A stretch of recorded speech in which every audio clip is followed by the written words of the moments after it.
We are not live. Not this time. Speaking to you from yesterday. This was recorded before Trump's address to the Congress.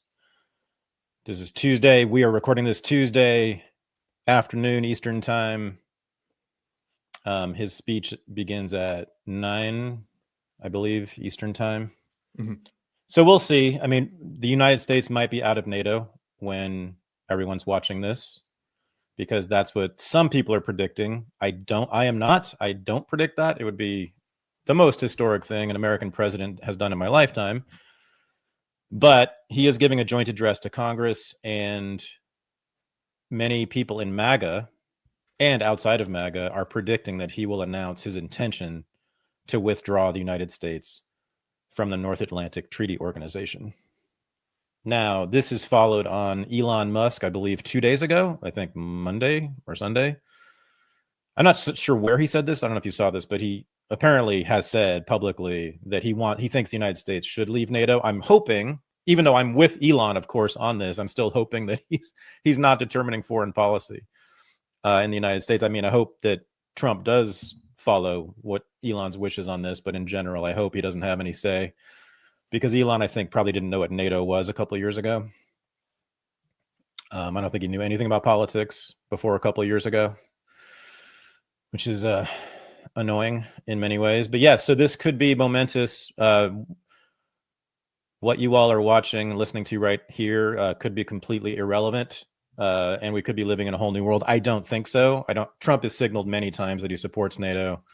He just said a couple days ago that he even supports the Article 5, the obligatory section of the Alliance Treaty, which says that all members of NATO must come to the defense of any other member when it is attacked.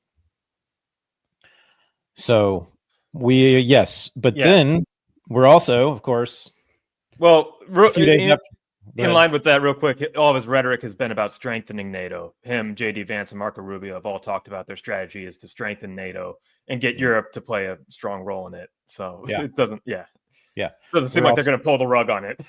And we will be talking about the most amazing press conference in the history of the world soon. We're not forgetting about that last Friday with Zelenskyy that everyone in the world is talking about. But let me just say that this almost is all of this talk about the U.S. and NATO is becoming irrelevant, because I was just this morning listening to and watching several members of the European foreign policy elite, people at Chatham House, which is the #1 foreign policy think tank in the UK and elsewhere, NATO, sort of European NATO leaders, essentially laying out very specific plans to ditch the United States, to go alone, to not have the United States support them in any way, and to make plans. There are very specific plans being laid right now across Europe for, get this, the broad plan is for the economy of Europe. I think I heard it's some huge multi-trillion-dollar economy, which is perfectly capable of putting together a large military force if it can organize its resources that way. And that's exactly what they're saying they're going to do. And then the other thing, there's three prongs to this. So one is mobilizing and enhancing their defenses right now by conventional means, by increasing the military budgets and doing recruiting and possibly even a draft in certain NATO countries. Have fun over there. Number two is using the $300 billion in Russian stolen assets, that the Western countries seized after the war started in 2022. Yeah, I mean, Western countries, people don't know this. They're just literally sitting on 300, I think maybe $350 billion of Russian money, sovereign wealth money. And they want to use that. They're planning on using that to build their military to fight against Russia, or at least defend against Russia. So that's number two. Number three, and this is brilliant. I got to give him credit for this. The plan that's being hatched among the think tanks, and I'm sure in parliaments and across Europe right now, is that they will launch a whole new military industrial complex across Europe. That the vast U.S. military industrial complex, all the defense contractors, et cetera, will be essentially replaced in Europe by brand new industries and factories and businesses that make bombs and planes and tanks and bullets and all the rest of it, but they will be European owned. But what they will do is give money to the United States to assist them in this. So they will pay the United States, I guess the experts, or I suppose defense industry people here, to come to Europe and help them build that industry there, which, funded primarily by Russian money. I mean, this is not going to go well for Europe, but at least the United States will be out of it. And it looks to me like when that results in a hot war again between Europe and Russia, the United States, at least if Trump is president, I'm assuming, and it looks this way, will stay out of it. It's going to be a goddamn horrific mess again in Europe if this continues. But man, listening to these people, and it's just like a mass psychosis. They really do believe that Putin is an existential threat to London and Paris and Rome and Berlin. It's just such an absolute fantasy hoax. There is zero evidence that he has any interest in any country outside of the immediate sphere of Russia. Even there, he's only invaded Georgia and Ukraine when the United States has filled those countries with anti-Russian activists who have been asking for NATO to move its military alliance into those countries right on the border with Russia. I explained this to someone last night. It's just the same as if China and Mexico, I've said this before, but it's worth repeating. If China joined a military alliance with Mexico and moved hundreds of thousands of troops and tanks and artillery to the border with the United States and Mexico, that's all this was. That's all it's ever been. And of course, China and Mexico would protest. No, this is just a defensive alliance. This is a defensive alliance. We have no intention of invading the United States. We're just putting our tanks all across your border. So we are gearing up. It'll take years for them to get that up and running, that military industrial complex, but not too many years, because Europe is still a very, very rich place with lots of resources and lots of people. Now, I wonder how many European citizens are willing to fight in a war against Russia. I sort of doubt they're going to have luck getting enough volunteers. I would have to think they're going to have to rely on conscription, because Western Europeans haven't fought a war since World War II. I mean, there've been a few have been deployed for NATO actions and, in Vietnam, a handful, but basically no. I mean, the European people, God bless them, haven't had to fight a war in the West, Western Europe, in my whole lifetime. And so I can't imagine they're going to be ready for that now. So I think we're looking at conscription in Europe. I think we're looking at a major military buildup in Europe. And ultimately, unless the thinking of Western leaders, European leaders, changes radically, it's going to result in a huge hot war once again on that continent. Well, nothing new. I mean, that's what Europe has been for many, many centuries. We've had a little brief interregnum, but look forward to the killing fields reemerging across that beautiful continent. So that's where we are. Looks to me. We'll see if Trump, what he says in this address. But regardless of what he says in the address, the Europeans, it looks to me, the leadership, the foreign policy establishment in particular, is already preparing to go it alone. It's to keep the war going on their own against Russia. It is absolutely psychotic, because it doesn't comport with the reality most of us live in. I've been watching Putin operate for 25 years now. I mean, there's zero reason to be concerned about him doing anything to Western Europe or even to Eastern Europe. The idea that he could march on Poland, which is what they say, well, if we let him get away with this in Ukraine, he'll march on Poland next, is just utterly ridiculous. He has no desire to do that. How on earth could Putin and Russia control, occupy, colonize Poland, which has a major military? It's a member of NATO, when Russia could barely keep control of 20% of Ukraine, and that's all they managed to win. They don't have the resources to do this, but they don't have the desire. Russian nationalists are Russian nationalists. They love Russia. They don't love Poland. They have no interest in the Polish land, the soil, the people, the culture. They're Russian nationalists, and that's who basically controls the Russian government. Various forms of Russian nationalists. Wow. Times, man. This is something else. But I fear for the future of Europe, but I guess I'm happy that America First has a major victory now. And it looks like at least we won't be involved in the killing fields, which is a huge... It depends on when the killing fields happen. And if there's a Democrat in power, or if the foreign policy elite that has run this country has their way, because it's easy for things on the ground to change if Europe actually devolves into war and people say the United States is the guardian of the free world and it's the United States' responsibility to save Europe for a third time. It's still taboo in this country to say that we should not have been involved in World War II or even World War I. That the role of the United States as savior of the world is still it's still dominant even amongst America. Yeah, you're right. I mean, you're right. That's the more likely and the worst possible outcome, which is that Europe will try to go it alone, start the war with Russia, and then drag the United States into it. The elites in the United States will see it as an opportunity, and we will bring up the rhetoric. Yeah. Okay. Except, our only hope, again, it's all ideological. People need to understand this.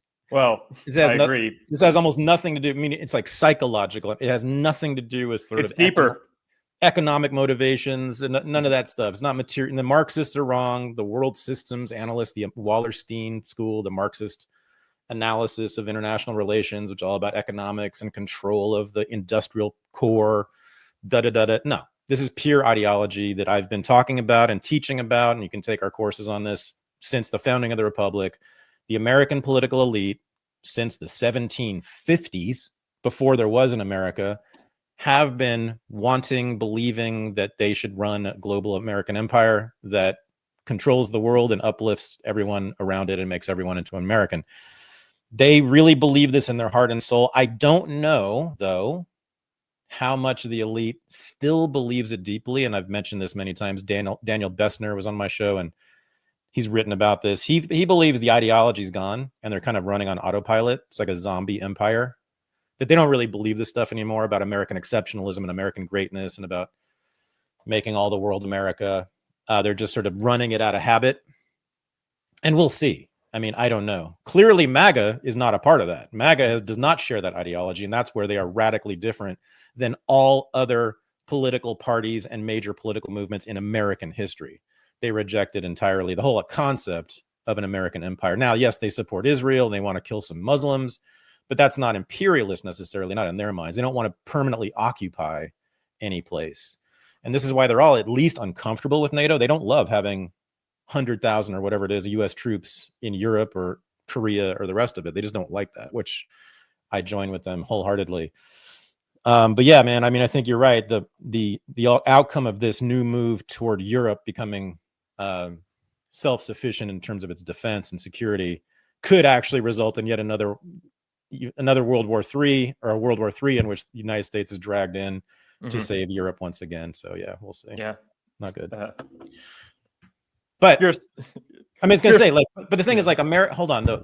I guess what I was gonna say there is that the ideology of the American empire, American exceptionalism, does seem, I think Bessner is at least partly right. It does seem to be wearing thin, and I'd invite all the listeners here to think about it. I mean, does it seem like the Tony Blinkens and the Jake Sullivans and even the Clintons and all the Obamas and the people who have run American foreign policy, does it seem to us, that they are still as invested in that notion as Woodrow Wilson was, right? As Harry Truman was, as John F. Kennedy was?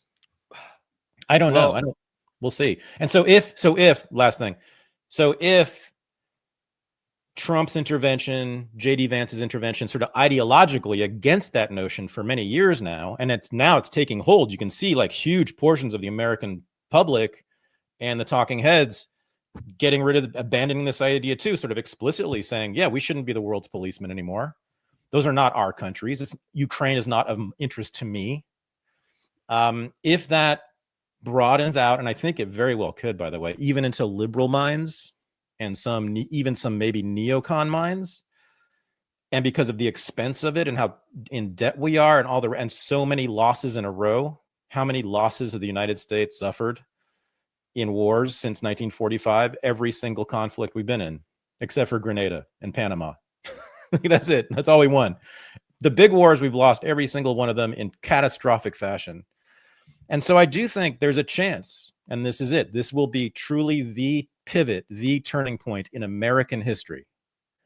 If this happens, and I think it's possible that the majority of not just American people, but the American political class, people who run for office, people who run the major media outlets, I think it's possible that in our lifetime that a majority of them will turn against the idea of the United States as an empire. And if that happens, then we won't get dragged into the next war in Europe or the next war in Asia or the next war against Russia. I think there's a real chance, and that's why what we do is so important. I don't mean to sound like a preacher, but it's true. All of the talk and discourse in the last certainly 10 years, 8 years, which was launched by Trump and his movement, has had a major effect, major effect. And if it continues, if we keep talking and keep showing what the American empire has meant and what it has done to the world and done to us and our country and our lives, not just the number of people it's killed and immiserated around the world and our own soldiers it's killed, but the immense debt and the immense sort of negative consequences from it, the anti-Americanism that is profound in major portions of the world. It's not fun to travel as an American in a lot of countries because of the empire, because people hate us. Many people hate us for good reason. But I do think we are on the cusp of this. I do think we're on the cusp of Woodrow Wilson's worst nightmare, Franklin Roosevelt's worst nightmare, John F. Kennedy's worst nightmare, Harry Truman's worst nightmare. The American people as a whole will turn against the idea of America being the world's savior. I hope. I think we're getting there. The left liberals overplayed their hand in 2020 by subsidizing the color revolution that was Black Lives Matter, because that's all anti-colonial rhetoric at its heart. Wow. And that's what's coming out of the universities, and that's what's pretty much deflated the left on this issue and led to the pro-Palestine movement being so strong and being the movement that got Democrats to stop voting for Democrats in the midst of what they called a genocide. Who has been the major private funder of the color revolutions?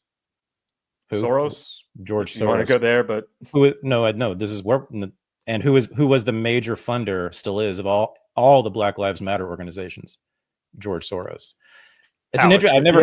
I never heard anyone make that connection, Mr. Weimer. It's super racist, but other than that, they might be right. Well, I mean, as always, no. I mean, BLM is not exactly a color revolution the way that the color revolutions in Europe have been. I mean, I'm sorry, a revolution of color. You meant colored revolution. You mean the coloreds revolution? Yeah. No. But there is. This is an important connection to make because they are funded. They both have been major projects of Soros and sort of the liberal elite generally. Obviously, I believe Joe Biden was installed via a color revolution. He was the Juan Guaido of America, pretty much. Especially if you watch how January 6th went down. Yeah. January 6th was a popular uproar against an illegitimate election. There were hundreds of thousands of people in the streets. Oh, yeah. It wasn't just a couple crazy people. It was hundreds of thousands of people, entirely peaceful, with righteous indignation that their democracy was stolen from them. Completely justified. Yeah. J6, top to bottom, 100% justified. If anybody on the left is watching this or any liberals watching this, if it were flipped around, guys, and the whole media establishment, the entire political establishment, the entire academic establishment did everything it could to cheat, to lie, to steal, even if not directly the election, but did everything in its power in corrupt ways to subvert the election of Trump. What do you think? Would you storm the Capitol building? Do you think there would be some like left-wing protesters trying to get into the Capitol building and fighting cops? That's what you're famous for. That's what you all have done. I was trained by you. I used to be one of you. I used to run into buildings and run onto bridges and start riots and and love fighting cops. You know, the idea of fighting cops is the most heroic thing you can do on the left. But oh no, when it's the J6ers who actually got oppressed, hundreds of thousands of working class Americans. Working class. Yeah. Correct. Actual working class Americans. I have been fully on the side of the J6ers since the get-go. And you can check my Twitter feed if you don't believe me. Yeah. So all right, let's move on to the greatest press conference in history. Okay. Well, unless you want to go ahead. Before that, so yeah, just finishing that. Okay.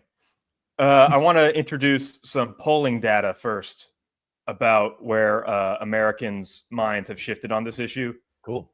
That might be encouraging to you on the ground. CNN did this. Like, CNN does great horse race politics. Yep.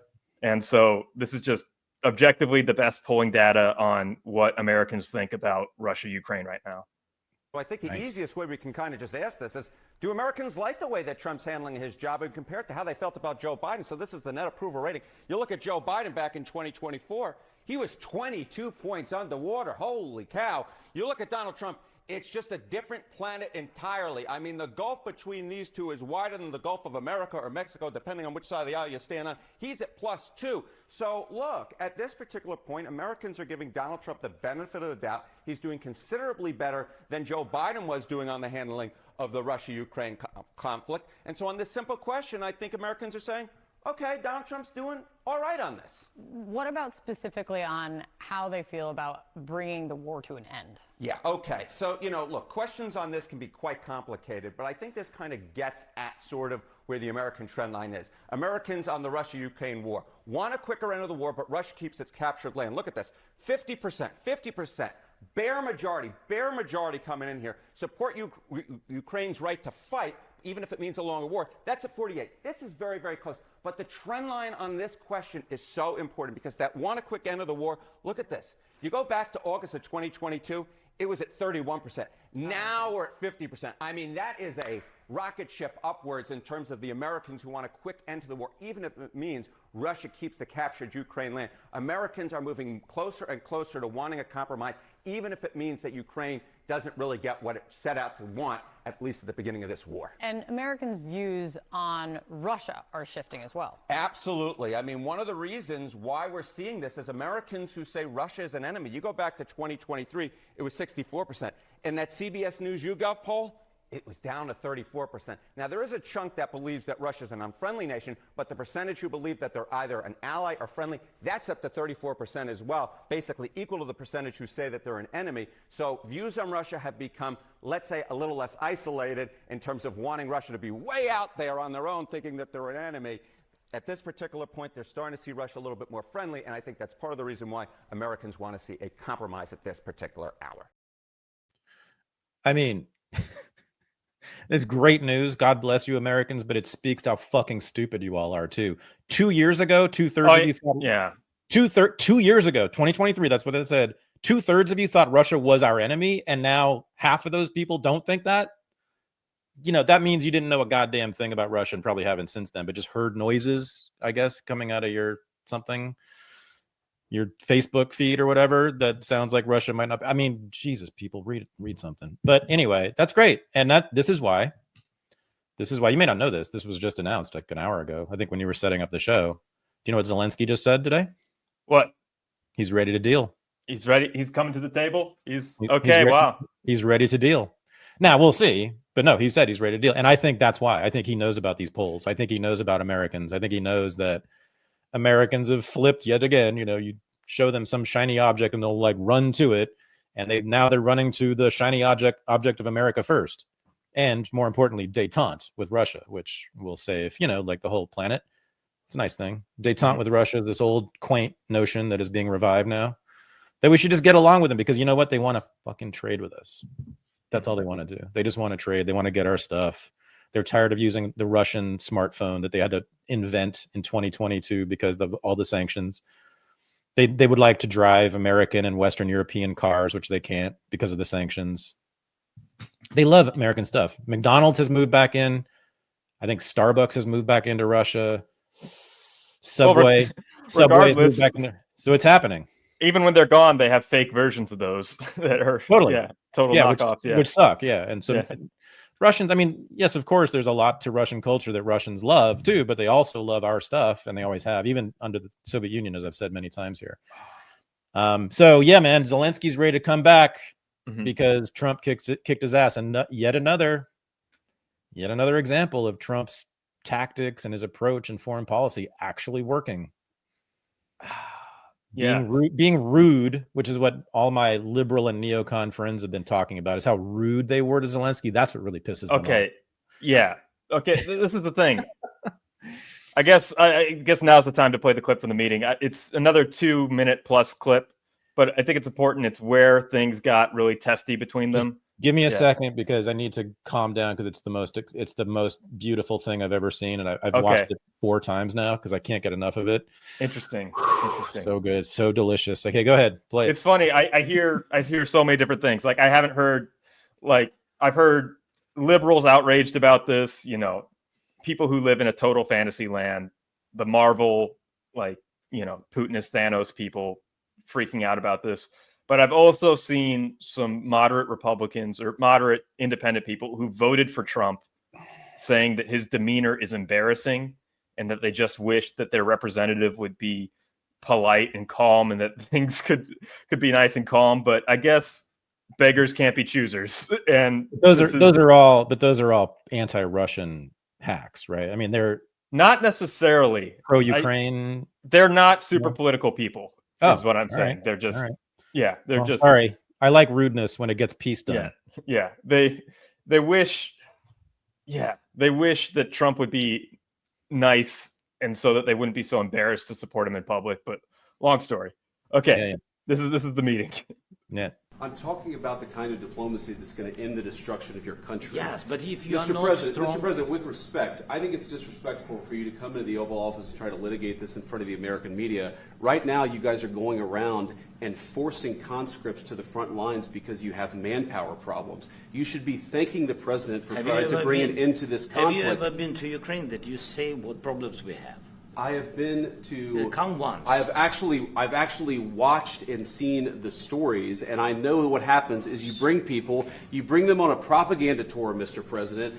Do you disagree that you've had problems bringing people into your military? We have problems. And do you think that it's respectful to come to the Oval Office of the United States of America and attack the administration that is trying to prevent the destruction of your country? A lot of questions. Let's start from the beginning. Sure. First of all, during the war, everybody has problems. Even you, but you have nice ocean and don't feel now, but you will feel it in the future. God bless. You don't know that. God bless. You don't God know bless. That. You will not have a war. Don't tell us what we're going to feel.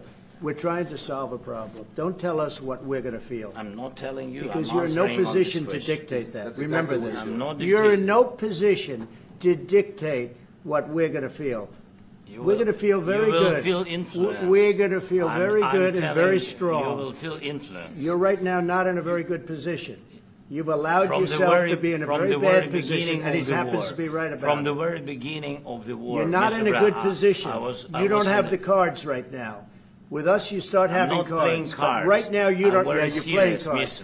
You're playing cards. You're gambling with the lives of millions of people. You're gambling with World War III. You're gambling with World War III. And what you're doing is very disrespectful to the country, this country. That's back to you. Far more than a lot of people said they should have. Have you said thank you once? A lot of times. No, in this even entire today. meeting, you said thank even you. Today. You went to Pennsylvania and campaigned for the opposition in October. Offer some words of appreciation for the United States of America and the president who's trying to save your country. There's so much more. It's the first time in my life, Michael, that I have felt any affection for an American president. That it was magnificent. That wasn't even the best. That was fantastic, but there was even better stuff when Trump gets visibly furious about one thing, the killing. Yeah. He is the first American president to express, and he's done this repeatedly, a visceral reaction to war. He really dislikes war. in his bones, in his feelings. There has never been an American president with an anti-war or pacifist sensibility, which Trump actually has. Yes, he's called for military actions, but far less than other presidents. And by the way, his Gaza plan, I think in his mind has no military action in it, which might possibly come true. We've talked about it. We can talk about it again. But that right there, that alone, an American president who doesn't like war, everybody, that right there is revolutionary. And you saw it play out. And then, so that's number one, how much I love this. And number two, and I might love this even more, the transparency of government that Trump is bringing. This is the most important, biggest foreign policy issue of our immediate time. And there he is, just, and as he said during the press conference, he said, I'm glad everybody's seeing this. He said, I'm glad we're doing this in front of the media. Is all I've ever wanted. In a way, that's all I ever wanted. Just let us know what you're doing and why you're doing it. That's all. Just make it transparent so we no longer have a secret empire with secret military bases and secret covert operations all around the world day and night. No, we're actually getting to know what's really going on. So I have never in my life been a partisan of any American politician, even the ones who are relatively good. But this is Trump at his absolute best. It is the best of America first. It's the best of MAGA. And it's not exactly why I oppose this war. It's not exactly why I'm opposed to NATO, but that's okay. He got there, I think, for very good reasons as well. Sort of national interest reasons, that's not my thing necessarily, but just the visceral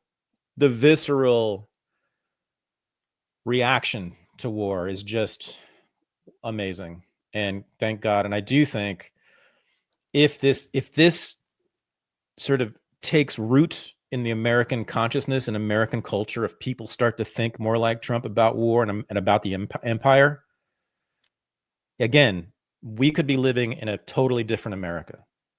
Because how much money, just the money alone, how much money have we spent on defense in these wars? Trillions and look at the debt. The national debt is basically equivalent to how much money we've spent on wars in the military. It's about that. And if we bring back if we close down those bases, 500 to probably 800 bases, those are just the ones we know about. We know the Pentagon has secret military bases all over Africa and I think Latin America too. Pull those back, bring our troops home, leave NATO and build. And here's your anarchist radical guy talking. Do what Ron Paul says, which is just have a very powerful domestic defense that only defends this landmass. I'm fine with that. I'm fine with having nuclear submarines going up and down each coast, which is what Ron Paul has called for this. If you want to if you want to actually have real defense, which is not, the American military has never been defensive. Well, it's never been defensive. It's always Zelenskyy said it. You have nice ocean. You don't understand. Exactly. We don't need defense. We have ocean. Why did Thomas Jefferson, one of his very first acts as president, was to reestablish the Marine Corps and send them to Africa? because that's what it's always been. The American military has always been an offensive force. It has never been defensive. And that's how it's been used, because in service of this idea of a global American empire. So yeah, this is exciting times, Mr. Weimer. Mm-hmm. Thank everybody. Thank your local Rush Limbaugh, Ted Nugent, Kid Rock for getting us to this point. It wouldn't have happened without your most disagreeable Republican uncle or figure. Oh. Okay, so it's the racists get the credit for this, is what you want to say? That's the main point you want to make here? That's Go thank racists for peace. Okay. No, by the way, there is no, that's right too. I mean, the actual racists in American history have always opposed imperialist wars because they're opposed to empire, because they don't want to mix with the colored savages in those countries. All the way back to the Spanish American Empire, one of the major anti-war blocks was Southern segregationist politicians. Straight up actual racists were completely opposed to that war because they didn't want these Filipinos coming back over here, which is exactly what happened. So yeah, racist can be useful. Well, I reject the framing of people as racist entirely. Well, wait, what? I mean, there is a real thing. Yeah, when liberals do it, it's real. When liberals do race, when people I disagree with and who are my political enemies, yeah, when my political enemies are racist, it's bad.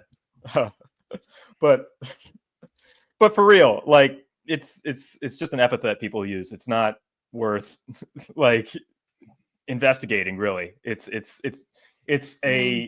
bullying, it's name calling, it's scapegoating, it's projecting, and it's not taking their arguments seriously. It's not actually evaluating what they're saying, what their positions are seriously. For the most part, that's my problem with it. It's childish.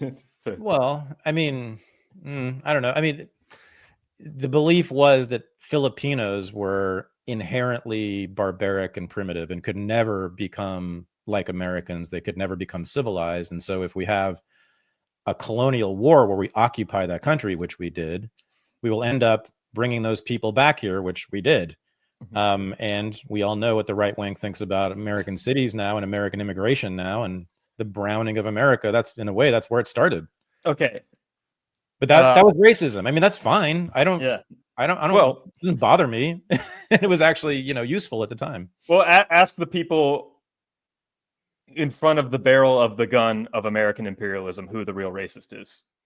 Oh, sure. Yeah. Oh, no, I agree with you. Yeah. Liberals, of course, are the major racists and the most important racists, and they're the ones who have constructed our entire racial or really racist ideology in America. The official racial ideology of race since World War II, which has been dominant, is profoundly racist, as we all know. And that was, of course, the liberal project from top to bottom. Yeah. And I see castigating the right wing or nativists or people who are unashamed of their ethnic heritage and their ethnic tensions with other groups or their attitudes about other groups as a projection by the totalitarian, homogenizing, ultimately racist liberal mind. Yeah. But this is relevant. The Oscars last night. Oh yeah. And the cultural transformation happening here. Speaking of racism, yeah. Anora won Best Picture. Yeah. And this might be some renegade history happening in real time, or your ultimate thesis that it is, well, literally sex work in this case, a movie about Russian prostitutes in New York City. This is a movie that is like a fictionalized fantasy world of Dime Square, of Red Scare, where there's these ethnic, weird, strange ethnic white immigrants, and there's a humanizing story told about them, at least from their perspective. But I think, this movie, for all of its flaws, might be something that humanizes Russians to the liberal masses for the first time. To see ethnic Russians, or at least one ethnic Russian in the movie, the Igor, the strongman, the thug, being the most humanizing figure. He's the most ethnically Russian looking person in the whole movie. And he looks exactly like Putin, and he's sort of the hero by the end of the movie. Not to spoil it, but... So Russians and sex workers are going to be rehabilitated? That's what it looks like. Because, we've talked about this before, that this demonizing of Putin and this demonizing of Russia spans from hundreds of years of anti-Russian bigotry or bias that has been prominent throughout Europe and elite circles all throughout the Western world.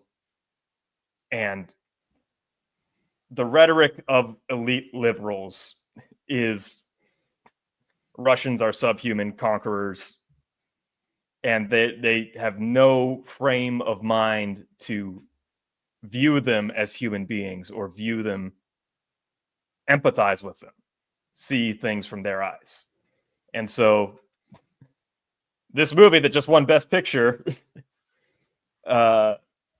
is that, essentially, I think. Yeah, I haven't heard that angle at all about this movie. Of course, I knew it was about sex work, and I sort of knew. I guess I haven't seen it yet. I watched the Oscars, but I haven't seen the movie. I didn't know. I mean, I knew Russians were in it. I didn't know that was going on. No one is talking about that. Of course, they're just they speak Russian throughout the whole movie without subtitles, I believe. Yeah, awesome. Wow. Yeah. And we have to this just won Best Picture, and this movie would not exist without Red Scare. Period. Oh, it's beyond obvious. Okay. They play the theme to Red Scare in the strip club at one point. Oh, there's really? Yeah, there's Red Scare guests are some of the actresses. Oh, one of them at least. Yeah, who's that? There's Ivy Wolk is her name. Yeah, she plays one of the friends of the oligarch who works at a candy store in Coney Island. Wow. This is the movie has a ton of flaws, but it's a sign of the cultural dominance and ascendancy that was the counterculture of the right, and it being the only outlet of fun and actual art during the dark ages of the Biden years and political correctness and the Trump years, the first Trump administration. So, and the Me Too era, all that. It has a lot of themes central to it that are anti-Me Too that were explicitly hashed out on the Red Scare podcast, such as Mikey Madison not using intimacy coordinators and having very explicit sex scenes. Without intimacy coordinators, that the nudity is the point of the movie, that it is. People go to the theater to see that, and it's celebrated. This also signals the death of Me Too, at least in how Hollywood has an attitude about sex and the dignity of actresses. Mikey Madison won Best Actress for this, where she plays a prostitute with enterprising will of her own, but it's a pretty dehumanizing, sad, and very juvenile character that is, sexually exploitative. That's the whole point of the movie. And then last year was Emma Stone for Poor Things, where she plays a prostitute as well, with the literal brain of a child. So Hollywood is rewarding sexually exploitative performances by actresses and saying that's what you should aspire to. That's the pinnacle now. And we're here for that. And it's where we're at now. It's I mean, it's a marked shift in the culture from taking yourself too seriously, and it's a much more honest reflection of what the acting profession is. And it's a return to normalcy for Hollywood, and it's a return to making art as opposed to propaganda. It's also a more accurate reflection of what life is. Yeah. We are very sexual beings, most of us. Yeah. Wow. Okay. Well, goodness. I was curious how. So the sex worker activists, the sex worker movement, which I was, I guess, a part of because I was one of its major amplifiers with my podcast, had many sex worker activists on the show and have been very public in my support of the movement for decriminalization. I mean, there's just no question. It should be completely decriminalized. It shouldn't even be mentioned in the law books. It had a moment there. The movement had a moment. In fact, right when my podcast started, that's one of the reasons I became sort of prominent in it. But in 2017, 18, 19, you could really see it. New York Times Magazine had a cover story about it and very positively profiled a bunch of the activists. It got quiet though. And with sort of the rise of MAGA as a cultural force, and I think the whole groomer thing kind of spilled over into sort of general sexual reactionaryism, sexual reaction. I mean, it was it was a brief moment for a few years, though. It was very much a very reactionary moment in American sexual culture. When Me Too took over the left, it took the wind out of the sails. Yeah, in a lot of ways, I think I'd say the left and the right sort of both had their puritanical moments there. Which my point is the sex worker movement kind of faded away there, got drowned out. But now maybe with this movie, I'm hoping, because it's very, I mean, I know the director is very clear and explicit. He calls for decriminalization, as does, I think, the star. The movie is a decrim movie, which is fantastic. And so let's have this conversation again. Let's see. But MAGA's not here for it. I know that. We need to do a lot of work with MAGA. They're not going to get there. The liberals and the left aren't there. Well, portions of the left are, I should say, actually. But MAGA's the real problem. They're so reactionary about this stuff that it's hard to imagine them ever becoming pro-decrim. But at least it's a good start. Yeah. I would argue, though, that the movie is very pessimistic and bleak about sex work. And that the pro-sex work activism is just it's a way to make it palatable to liberals, is to say that your sex work is real work, to repeat a political platitude like that to an audience. And yeah, to me the movie is very, very bleak and hopeless and without a heart.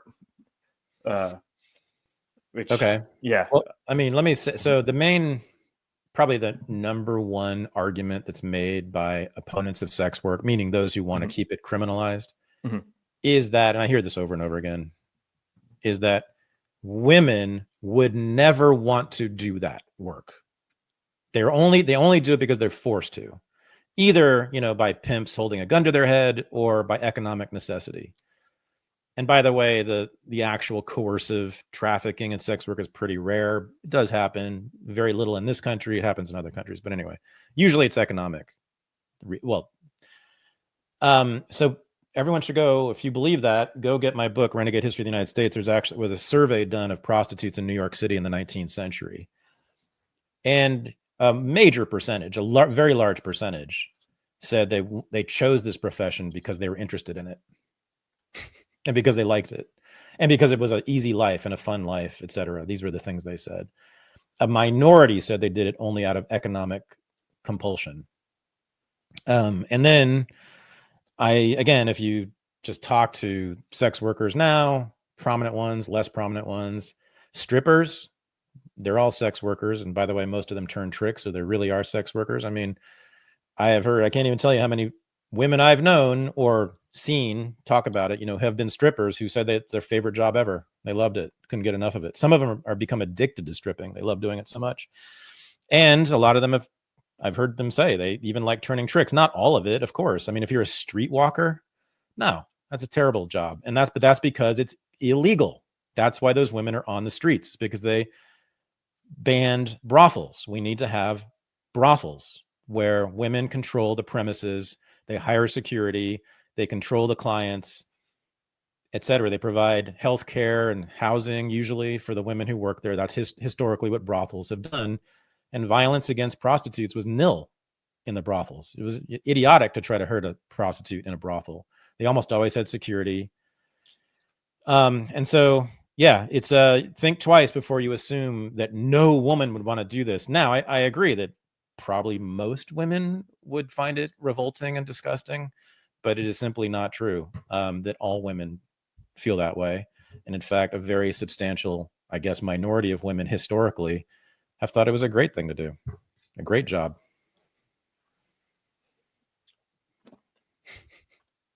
I want to talk about the legality of sex work more, in that laws around pornography are changing, and the discourse around pornography is also changing.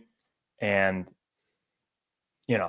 there's dozens of states now where you can't really access porn like you used to 5 years ago. Really? I'm living in one of them. I didn't know that. Yeah. Oh, you don't know this? You haven't? Word hasn't spread to your part of town? Yeah. I heard about Louisiana. Was it, or Texas? One of them sort of throttling Pornhub or something. I think Virginia also. Okay. Quite a few. It's in the dozens now, I'm pretty sure. Okay. But the laws are, you need to verify like your ID. Oh, age. You need age verification. Yeah. And the way you verify that with the state is by creating an account and submitting a photo of your state ID. Right. So who's going to do that? Who's going to upload their driver's license to create a porn account?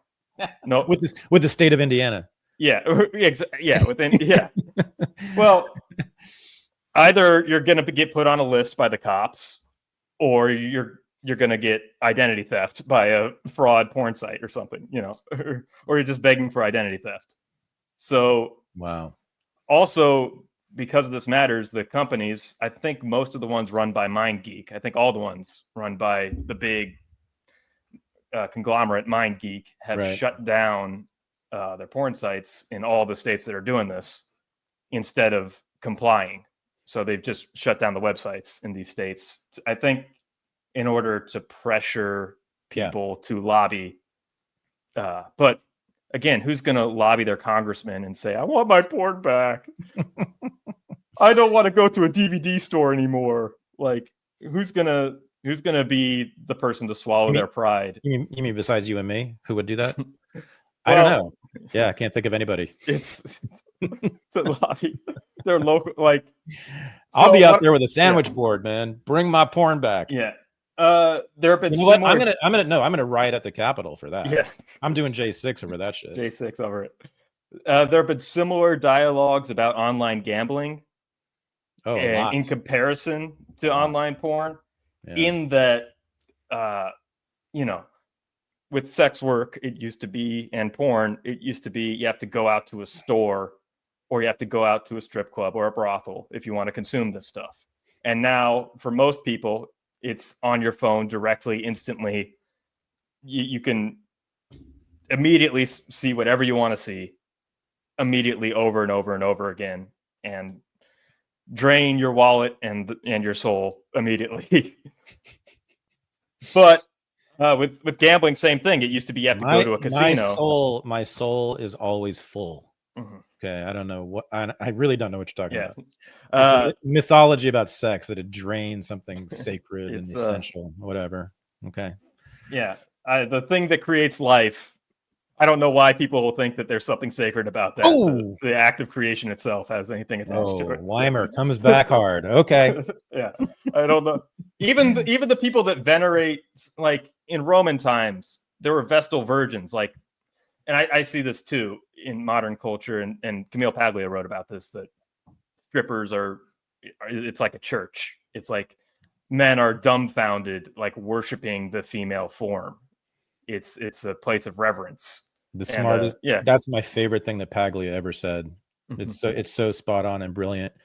It's the whole idea that sex workers are, especially strippers or porn stars, are somehow degraded is so absurd on the face of it. If you just look at, first of all, women in porn, of course, make 10 times more, I think, than the men do. They're the stars. Everything revolves around them. They have all the power. And then in strip clubs, and porn too, what is actually happening? It's a bunch of faceless men sitting around watching a woman literally on a stage and worshiping her and giving her money and not being able to touch her either. It's the exact inversion of what feminism says it is. That's what that Paglia's fantastic intervention on that. Yeah, I agree. But yeah, pagan societies elevated their prostitutes as priestesses. Yeah. So same thing with gambling, right? It used to be you have to go to a casino to gamble, and there's a barrier there. Now you have it on your phone, and you can, again, drain your wallet and lose all of your time and money, and then open mortgages, and then they'll send you notifications saying, hey, did you hear about this bet? Did you hear about this thing that you can make? You know, it will target people who are at risk for addiction in ways. And it focuses on heavy users. And so maybe from a harm reduction perspective, measures that make sex work more inaccessible or sex work and gambling, these vices that do ruin lives. Like, let's keep the prostitute out of it. Let's put the John in perspective. I think it ruins families. I think it ruins. Well, wait a minute. Wait, you think the porn and the gambling is what ruins lives? It's the people who do them. The people, use them. Yeah. Right? They ruin their own. They ruin their own lives. They ruin their lives, but they also ruin like lives of their family. Like it becomes a burden on the. But that's them. That's not Riley Reid. Yeah, that's not porn. That's not porn itself doing it, right? Yes, but from a responsible harm reduction perspective, wouldn't it be better to have a safe and legal casino and brothel in your town? Oh, and then have pornography and gambling sites heavily restricted, or have certain measures like this to keep them off your phone, to keep them out of public, like to keep them out of. You can only restrict it from minors, right? Because of age. You can do that. And I'm not even necessarily opposed to that. And also public, like some sort of, restrict. But that's not what you're concerned about. You're concerned about those who gamble a lot and use porn too much. How could you possibly restrict those people? You'd have to identify them. How do you identify them? I mean, first, like, it's very easy to identify them. The state. We're talking about the state. We're talking about the state doing this, right? Well, we're talking. This is already happening. It's like your internet service provider, for example, your phone company, has all that data and is already communicating that to the NSA. Is communicating that to the federal government already. They're doing it to advertisers. They're selling it to advertisers. That's why you could spend 6 months going on Instagram and saying, I don't want to see a bikini woman. I don't want to see yoga pants. You could do 6 months of that, and it's just going to show you something new. It's always going to, they're tracking you. They are trying to get you hooked. And so from a local state perspective, laws that focus on harm reduction, focus on getting it out of public and attacking the new methods of distribution that play on addictive behavior that is present with modern phones and devices, that is a new threat, might be a more effective way of handling this. And then you've got, like what people would argue about marijuana, like you've got your dispensary where it's safe, legal, and rare. Well, okay, so I can speak to the marijuana because we've done this in California, right? Yeah. Very famously. And what do we have? We have a massive black market for cannabis, huge, because in California? In California, yeah. I mean, I think probably in most states, but here it's massive. In fact, the black market is probably just as big as the legal market, the white market. And I had my friend who is now in prison. That's what he did. He was a black market cannabis producer for years and years and years when it was fully legal. And it's full of criminals. It's full of violence. It's full of all the bad. It's full of dangerous products because it's, unregulated by anybody. And so some of the vape cartridges, I think, have maybe killed some people or hurt some people. Have been bad. So no, it has to be full decriminalization of these things. It doesn't. Yeah, I mean, liquor is another one. I mean, yes, prohibition was mostly ended, but it was also, of course, heavily regulated. I mean, alcohol has been heavily regulated since 1933. And so in many states, certainly for many years, what did that mean? Bootleggers still existed, after 1933, especially in the South, because there was such a so many reasons to make money off of illegal alcohol because of the heavy regulations made it so difficult to enter that industry. But anyway, I don't see it's all full decrim. And at what we do about people who have, say, a gambling addiction and gamble away all their family's money, I don't know. I don't know if that is a social question. I don't know if it is a political question. I don't know if it should be a political question, because I simply don't see how the state can ever do anything for those people. If you have a gambling addiction issue and you're the kind of person who's going to gamble away all your family's money, you'll find a way, even if it's illegal. They did before. They would go to Las Vegas. There were all sorts of illegal gambling dens and parlors everywhere. Every city had them. You could play poker for money in your city if you wanted to, illegally. Every city had those places. You could go to Las Vegas, you could go to Macau, you could go to Monaco, you could go where it's legal. You can establish your own illegal gambling network. These are things that have been done. I played poker for money for years and years and years. Totally illegal, not in big stakes, but it was basically illegal, but we did it anyway. I don't know. I just don't see it as I don't think it should be or can be really a political question. It's about, if you've got a problem and it's hurting your family, then it's an issue for you and your family. I just don't see how the state can do this or should do it. Yeah. We've got different social attitudes on these things.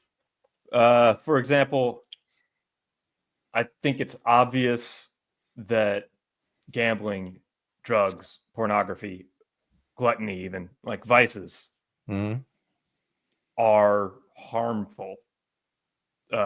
Like, you wouldn't encourage your child to take part in them. Like, you would. Depends on what you mean. I mean, gambling, betting $5 on the Super Bowl, which is what most people do. You know what the average bet on sports is? $4. $4. Yeah. I believe in temperance, and most people can act with moderation on these things for sure. Yeah. But most people who drink and do drugs are not addicts. Yeah, majority are not. Even those who do heroin are not addicts. They're not addicted to it. But alcohol, most people who drink are not alcoholics. When something becomes legal, there is sort of like a moral endorsement of it, or it becomes licit.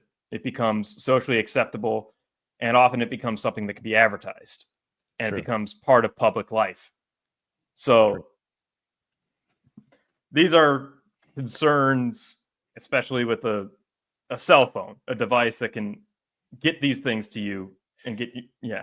Listen, this is, I mean, I hate giving you ammunition, but you have a point there, and I can speak from personal experience. So I happened to be living in Oregon at the time of right after legalization in Oregon, and Oregon legalized harder and faster and more universally than any other state. So there were dispensaries on every block, literally, in Portland and Salem when I was living there. And yeah, of course, the whole culture and attitude about weed changed radically. And I think that is one of the reasons I started smoking again, is because I wouldn't get anxious anymore. I noticed that I used to get anxious all the time when I would smoke weed. And I actually noticed that after legalization that stopped. And I think even your boy here, Thad Renegade History Anarchist Russell, I think I had internalized the shame and the proscription against cannabis and all that stuff. I think I'd internalized it because it simply was illegal. So in other words, the state got into my head and even into my heart, my feelings. I mean, I really felt this stuff. I didn't know where it came from. And now I think I do. I think it largely came from that. And I just don't feel that anymore. I don't feel that kind of paranoid, I've done something bad, when I get high, feeling that I used to get all the time. So, but then again, I also love weed, and I'm so glad for it. And it has helped me in many ways, especially with sleep. And by the way, it's the number of people who are using cannabis to sleep now is enormous. I mean, lots of very, very normie, pretty conservative, traditional people. I can think of many that I know personally, but I've heard lots of stories. This is very common. So, and it's great because it's probably the best sleep drug. There's no hangover. It has zero negative effects. Well, the number of people just using CBD, non-psychoactive. Everywhere. But the THC is now coming in. I mean, it's really common. Both. I mean, there's nothing better than an indica edible at night if you have a sleeping problem. Nothing. It's much better than sleeping pills. It's non-addictive. It has no negative effects physically. You don't feel it at all when you wake up. There's no hangover. It's highly recommended. And again, it's millions and millions of people. I bet you half the people watching this do that. So no, man, I'm sorry. Yes, there are some negative consequences, sure. But overall, we have to have a free society. And I think freedom ultimately derives greater benefits than proscription and prohibition. Well, yeah, I'm sort of, at least at this moment, and why not? It's Mardi Gras. Why not talk about this? Well, listen, but hang on, Michael Weimer. I think there's a major point you're not making that you should, which is that Yes, of course, all these things, even weed, of course, has some negative consequences. Alcohol, gambling, of course, it all does. Porn, if you get addicted to it, I suppose you need to watch it all the time. Yeah, that's not good, of course. Well, the question is how to deal with that. And I think, as I said, it should not be a political question, meaning not one involving the state. Yeah, yeah. But as a good Catholic boy, right? I think you can think of alternatives that have been taken to keep people from those destructive behaviors, right? The church in particular has done a lot of that work. That's kind of what it's famous for. Well, man. And communities and families and norms.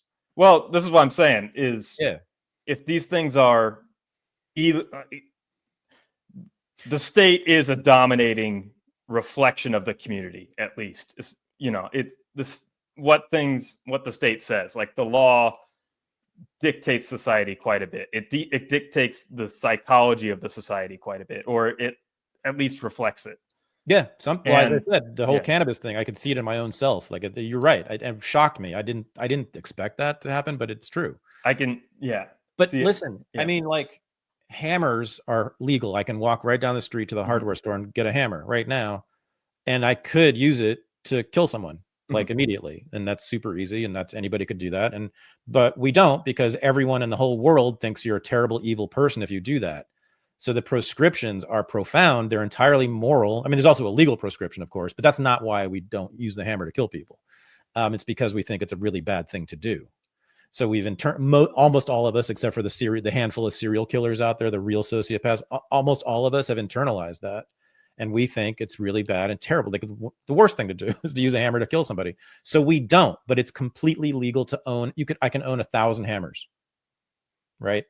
Totally fine. And I could kill people right and left all day long with them, but I don't. And people don't, because there is such a moral prescription on it. Don't you want that? Don't you want legal freedom? I want like moral, like normative proscriptions. Isn't that what you want?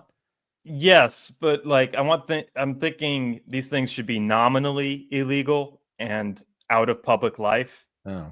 But they should have some sort of safe and legal place, a harm reduction type place where they can happen separate from public life. So that, I think, is similar to Portugal and drugs, and I think it's similar to Germany on sex work. I think there are still legal. It is still illegal in some sense to use drugs and to do sex work in those countries, but they have, as you said, I mean, Portugal has this whole system, and everybody should go read Glenn Greenwald's work on this. It's been legal for 15 years, something like that. But they have huge harm reduction programs run by the government, where they give out needles, and I think what's the methadone, and all the drug sort of that get you off the addiction, etc. And in Germany, I haven't looked at this in a while, but last time I checked, as of like a few years ago, they have massive state regulated brothels in Germany. They're, huge apartment buildings, basically. They're just big brothels that are all regulated, legal, but regulated by the state. You cannot sort of walk the streets and sell sex. You can't sell sex in certain ways, certain venues, etc. So it is still, illegal fundamentally, but no, it's allowed under these regulated premises. I don't know. Then again, I've heard that these state-sanctioned brothels in Germany are pretty gross and horrendous and sort of like sex factories. So I don't know. I mean, I think the old days in the 19th century when brothels they were also technically illegal in all the states, but it was almost unenforced. So there were brothels that were openly operating in every city in America all the way through the 19th century. A house of ill repute. Yeah, but I mean, again, my whole chapter in Renegade History, which, chapter 3, everyone should check it out, or 3, is that history, I think, is pretty attractive because women had a lot of power. They made a lot of money. They gained a lot of wealth and power as prostitutes, as madams, as the leaders of those brothels, as the owners of those brothels. There was very little violence against prostitutes, far less than now because of that, because they were protected in the brothels. They weren't also, cops rape prostitutes every day in this country. This is one thing my friend Maggie McNeil is always hammering on about because she's right. Cops you can so easily rape a prostitute. You just tell her, hey, I'm going to arrest you unless you give me a blowjob. And this happens all the time. So that wouldn't happen either under the legalized brothel system. Pimps would no longer exist. There were no pimps in the 19th century. There was no need for pimps. Pimps offer protection. You don't need that if you have legalized brothels that have their own security guards. And by the way, the brothels in the 19th century, most of the big ones in the big cities, they hired police officers as security guards or ex-police officers. So there was real security.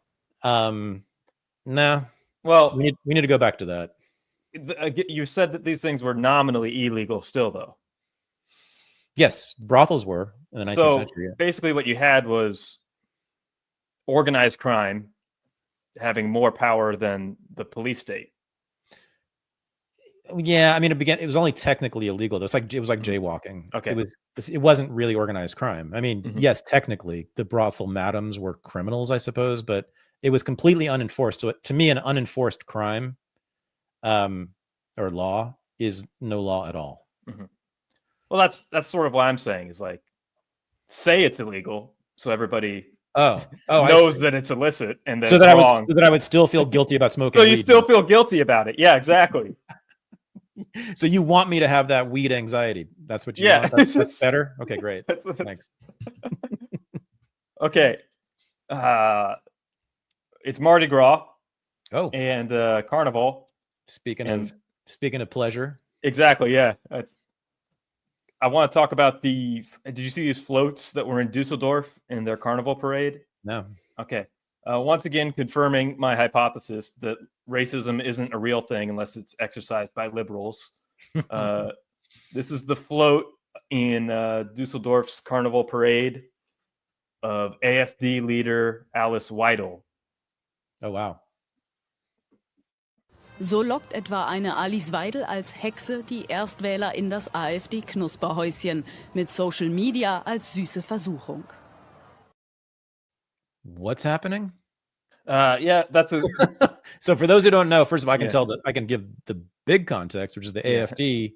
Some people won't know this. The AfD is depends on who you ask, but the far right or right wing or nationalist populist or Nazi party. I believe it's just a nationalist populist party. I've never seen anything that looks anything different than MAGA and Trump. But anyway, it's the right wing party in Germany, and they just gained, as we talked about last week, 20% of the vote and control a big chunk of the parliament in Germany, and they control politically all of the eastern districts in Germany now.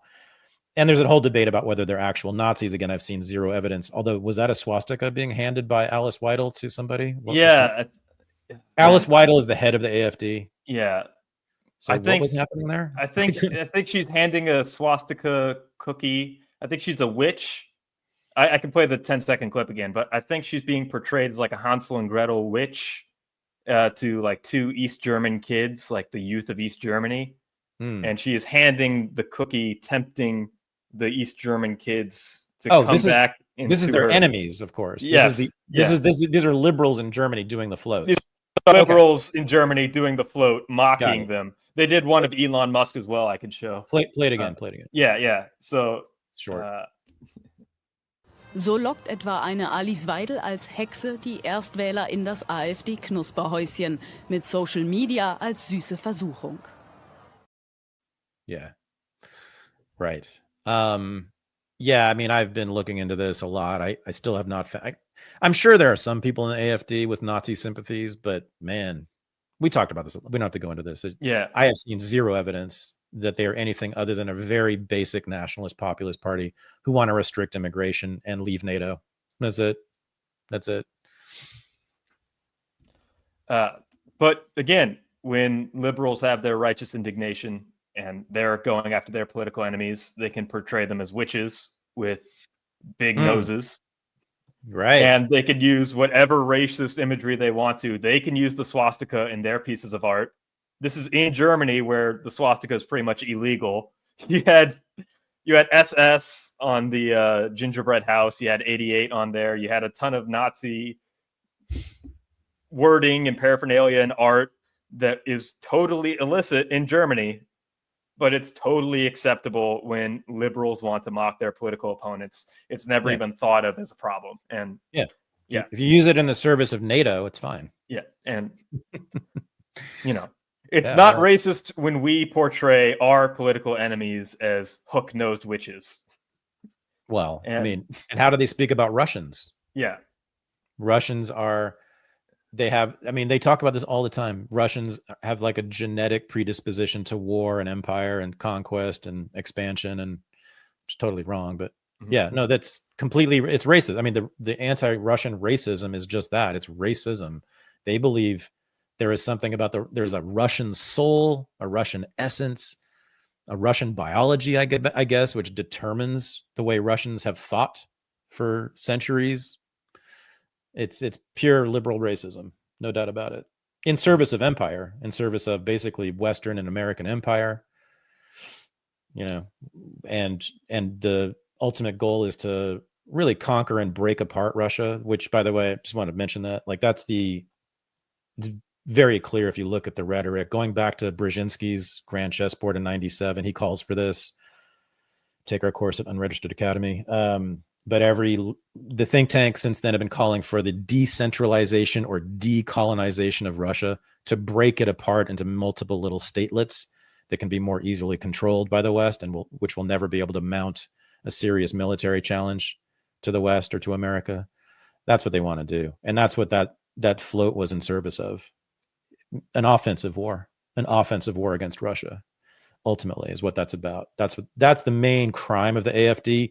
Their anti-immigration stuff rankles the liberals in Germany, but I think their biggest beef is that AfD is anti-NATO and sympathetic, and at least wants to cooperate with Russia. That's what they really are pissed off about. Everything's about the empire. And for everything that liberals talk about when it comes to diversity or elevating women of power, this is an openly gay, cosmopolitan, Sri Lankan-born female politician, educated in Western Germany. This is a very smart person who just happens to like Margaret Thatcher and happens to like nationalist politics and has certain opinions about immigration. This is... Well, it's funny. It's ironic because, guess what Americans and Westerners have thought about Germans for a long time. Yeah. They are this race of warlike savages. I mean, that's the way the Hun was portrayed during World War I and during World War II as well. And ever since, I mean, I remember my mother saying something about, like, should we allow the Germans freedom and democracy? I mean, a very common feeling, maybe less so now because there's such supplicants to the United States, but for a very long time, that's how people felt about Germans, that they should not be allowed to have a nation. That's why they didn't have a military for a long time. They weren't allowed to have one. Is the Scott Ritter course still on Unregistered Academy? Yes. Scott Ritter NATO? Session? Yeah. History of NATO, yep. History of NATO with Scott Ritter. Yeah, he has that sentiment. I think it's his loyalty to the United States as a former Marine himself and his military background. And what he believed about World War II is that he sees Russia as an ally because they helped us defeat the Nazis. Because they were. Yeah. And because they literally were an ally, and he's just following that through line. Like, that's his loyalty. If he has any loyalty to Russia, it's because the United States had loyalty to Russia to defeat the common enemy of Nazi Germany. Yeah.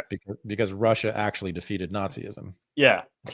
Militarily, and they had 20 million of their own people die in doing that. And so, they deserve a little credit, and I think a little bit of something, acknowledgement at least, of their tremendous allyship. My gosh, 20 million people sacrificed for that cause. We don't get the credit for that. We did give them a fair amount of weapons, but only late in the war. So yeah, it's Russophobia is just, it's so stupid, but it's also so incredibly destructive. And it's been not a major cause, I would say, but a cause of multiple global wars over the last several hundred years. Yeah. Last thing on that, Glenn Deason, again, he's been on my show. He's been on Unregistered. He has the book on it. It's called Russophobia. Glenn Deason, Diesen. He has his own YouTube channel. He's on Duran a lot. He's the guy on this. He'll show you the whole history in that book. I strongly recommend that. Every American should read that book. The history of Russophobia in the West. I think this is the point I was trying to get across about Anora. I think it's the Red Scare podcast that has made these social changes, like that has been the conduit for changing social attitudes about Russians. So because of the Red Scare podcast, you have elite art interests filtering out ideas about right-wing ideas, ideas about ethnic Russians, sympathizing and empathizing with ethnic Russians who are warm to right-wing ideas. That has been like the conduit for culture for the last 5 years now. That they've been just the tip of the spear, as Steve Bannon would say, of culture, of filtering right-wing counterculture into the mainstream has been that podcast. And it's Anora winning is just cementing their complete dominance culturally and complete victory that Hollywood is getting their cues now from these two girls in New York City. I mean, okay, so on the Russian side, yes. On the sex work side, no, because I'm pretty sure Anna and Dasha are officially against sex work, aren't they?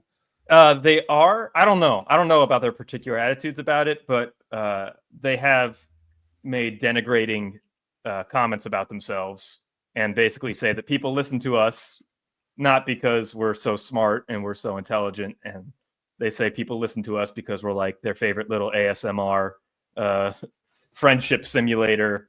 And, you know, they obviously use sex as part of their entertainment. It's they're like the love. Their logo is a G-string. It's a G-string. They sell G-string. They sell panties. They sell is that Anna's ass? I don't even know whose ass that is, but it's I don't know. Yeah. And they explicitly acknowledge that as part of their art, and it totally is. But also they've done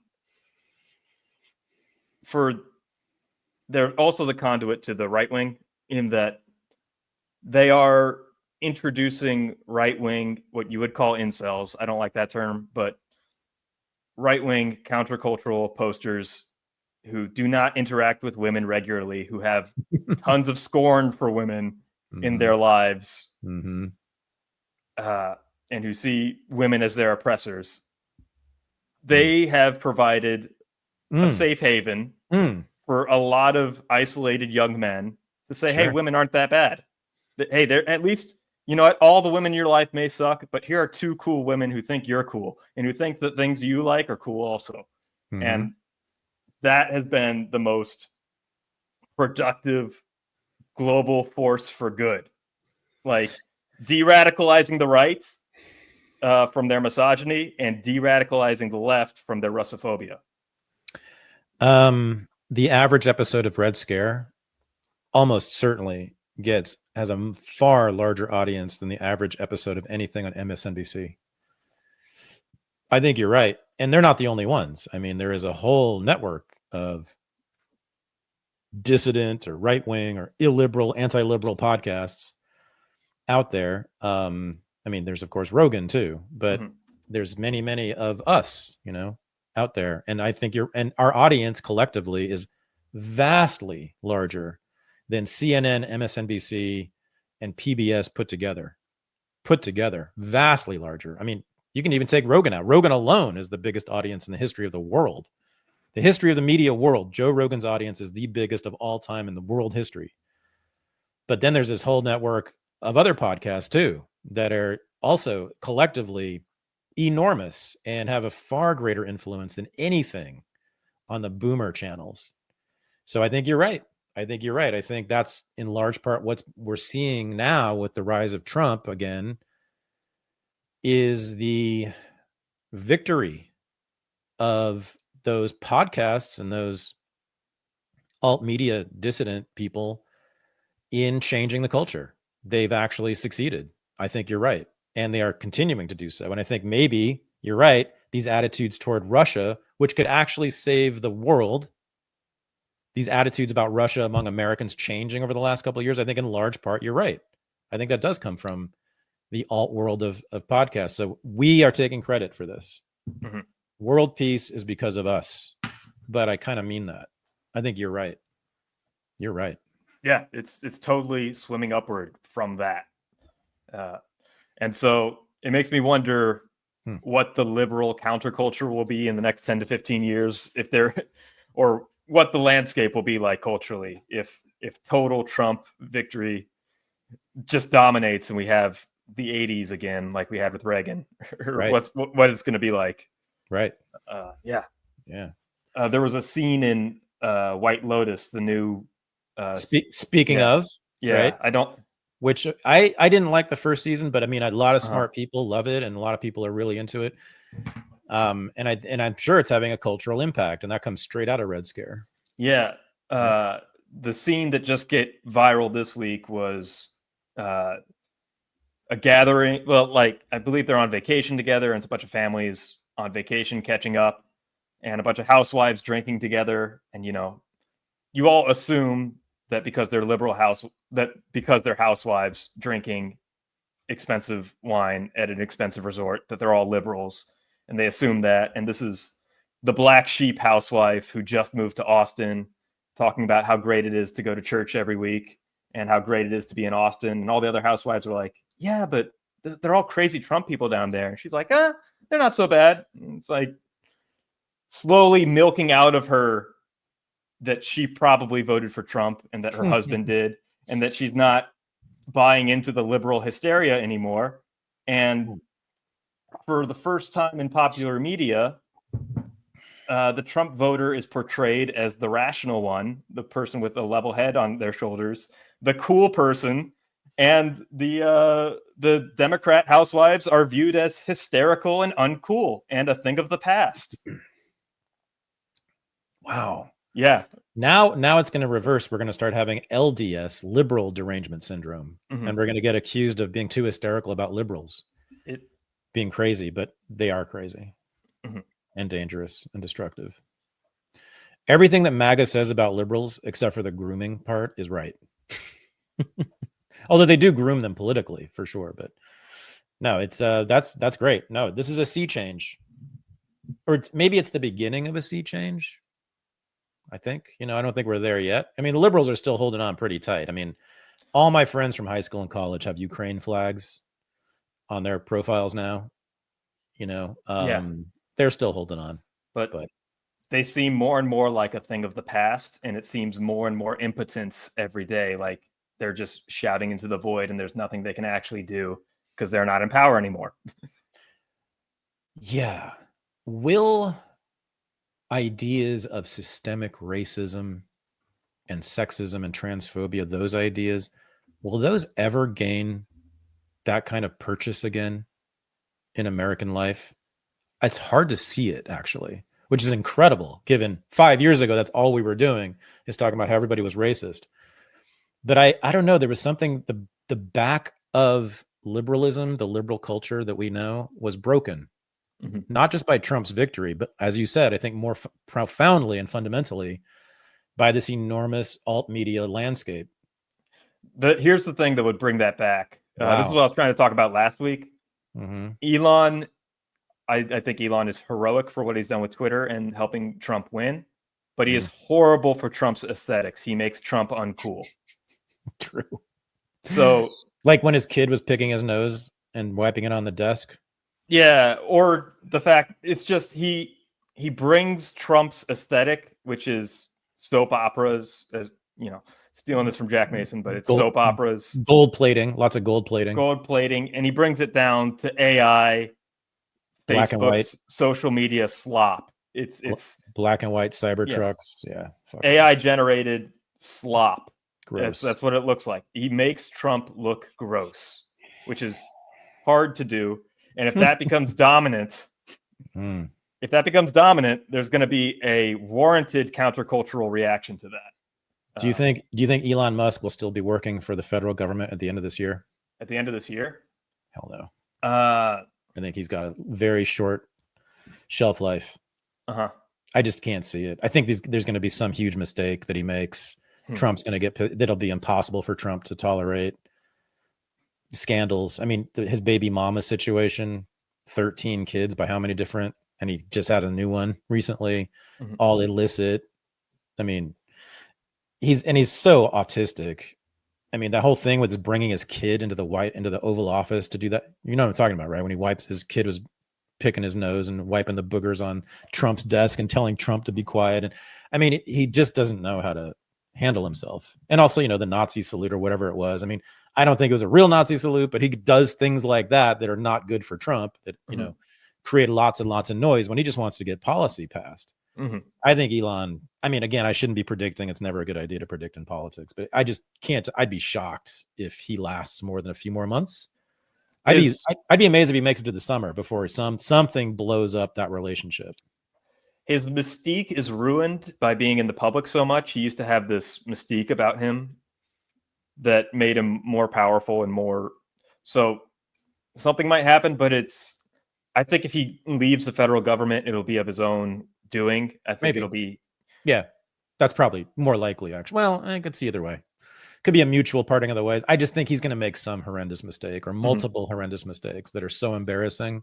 He's already done several of those that are very embarrassing for Trump. But he has no shame, though. That's the thing, is that those don't affect him because he has no shame. He can't read other people. He doesn't know what he's incapable of understanding other people's feelings about him or feeling it. He doesn't seem to care, clearly. Well, which, you know, I wish I were that way. God bless him. If you were rewarded for that by being the richest person in the world, sure, that helps. Yeah, helps a lot. $400 billion, you know, payment for that, for being an autist. Yes, that can change things. Yeah. All right, man. Are we good? I think, yeah, we are. We're definitely good. Oh, I wanted to say one more thing about. I mean, this is going to air on Ash Wednesday, and I want to say to Alexander Dugin. Yeah. He had a post today about celebrating the Great Lent and how him and traditionally Russian people will only eat, Russian Orthodox will only eat bread, vegetables, and water for the next 40 days. And I don't think you get Alexander Dugin's politics without bread, vegetables, and water fasts. I don't think you get that anti-liberalism without that deep, deep, deep root in traditionalism. And yeah, I think geopolitics are also. There's another thing that I think will solve geopolitics that is above the dignity of what we've been talking about. But hedonism, my friend, is the greatest antidote to liberalism. Yes, people get confused. People are very confused. They think that liberals are hedonists. No, they're the new Puritans. Jack Mason, the Progressive Nationalist, talks about this all the time. He's right. Nah, hedonism is the problem with hedonism is it makes you controllable. Is that it makes you stupid and controllable? No, it makes you uncontrollable. That's the problem with that's the whole problem with drug addicts and alcoholics and sex addicts, is that we can't control them. We can't make them work. We can't make them have families. We can't make them obey the law. We can't make them cooperate. Well, you can control them with crack. You can control a crackhead with crack. Oh, only if you control the crack supply. Yeah, then you can control them. The drug dealer can control them. Yeah, for sure. Or at least manipulate them, for sure. Yeah. So you want the government to be the drug dealer? Well, no. Cool. That's great, man. Awesome. Good talking. I want, yeah. All right, we gotta go. That's good. Okay, let's leave it at that. Okay. So throw up the Patreon, because everyone should support this show. And the after show is happening, correct? After show will still be happening right after this pre-record. So yeah, tune in if you want, become a patron. Patreon.com/unregistered, and become a patron anyway. It's so cheap and we need the help, and do it. So go there and support this show. And if you want, one of the benefits of that is you get to come to the after show after every Unreported on Wednesday night and hang out with Michael and me in a Zoom meeting, which is a lot of fun. It's the highlight of my week. I've always loved it. We've been doing it for years. Have a great crew. And you can come and just be completely anonymous if you want, not show your face and just watch, or you can come and yell at me. Either way. But you should do that. You should go to patreon.com/unregistered. I'm talking about you watching this and listening to this right now. You go to patreon.com/unregistered and please sign up and support this show.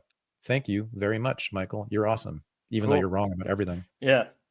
Hopefully nothing happens. Hopefully Trump doesn't end NATO. Hopefully it's just a Mardi Gras celebration tonight. So that this is still relevant. Correct. So this is still relevant. Yeah. Thank you. All right, man. Peace. Peace.